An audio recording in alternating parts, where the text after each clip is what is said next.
Eile õhtul kuulutati välja Läänemaa parimad ettevõtted. Piirkonna edendaja auhindu anti välja 2 ja need said Lihula ning Haapsalu tarbijate ühistud. Töötajasõbraks valiti Tradilo ja parimaks uustulnukaks osaühing Läänlane. Tänavu 100-aastaseks saanud Haapsalu tarbijate ühistu puhul tõsteti muu hulgas esile, et ettevõtte ehitas Haapsalu kaubamaja ümber kaasaegseks kaubanduskeskuseks ja investeeris 2 aasta jooksul endise hotellijoone rekonstrueerimisse üle 38 miljoni krooni. Teie toele lähme edasi ja me võidame nagu nii, ühistud ruulivad ja jäävad võitjaks, sest me oleme juba üle 100 aasta vana. Haapsalu tarbijate ühistu annab 11 kaupluses tööd 152 inimesele. Uusi poode on tulnud palju, aga me oleme nagu siin kõige paremas kohas ja koht on nagu kõige tähtsam.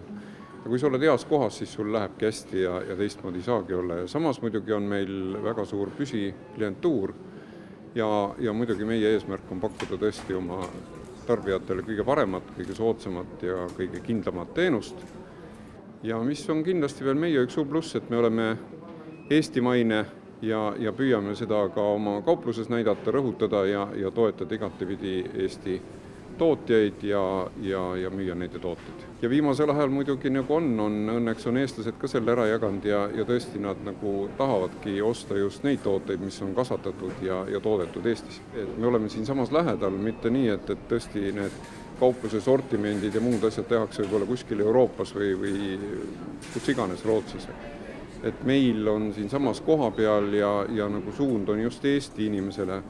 Ja see, et me oleme siin koha peal ja omanikud on kõik siin samases põhimõtteliselt Läänemaal ja elavad siin samases linnas. Et see kõik annabki meile selle suure plussi ja tekib selline oma rahva, oma inimeste mõnus tunne ja nad hea meelega käivad just selles oma poes. Lihula tarbijate ühistu alustas tegevust 103 aastat tagasi. Maavanema kokku kutsutud žürii märkis, et ettevõtte on andnud olulise panuse piirkonna kultuuri, spordi ja kogukonnaelu edendamisse, toetades paljude aastate jooksul rahaga kultuuri- ja spordiürituste korraldamist. Auhinna töötajasõber pälvis 19 töötajaga Tradilo. Tradilo puhul hinnati kõrgelt seda, et firma panustas ka raskel ajal töötajate heaolusse. Kõik firmad üritavad olla ju võimalikult töötajasõbralikud, sest et töötaja on ju igas firmas kindlasti kõige suurem vara, kes loob ka kõiki muid firma väärtusi. No meie oleme muidugi, kuna väike firma, siis meil on lihtsam võib-olla läheneda kõigile töötajatele personaalselt, panustada nende hobidesse. Meil on mitmed kõvad rattasõitjad,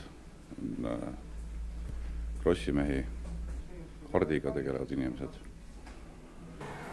Ja oleme siis ka hoolitsenud selle eest, et töötaja saaks töövälisel ajal võtta osa spordiüritustest,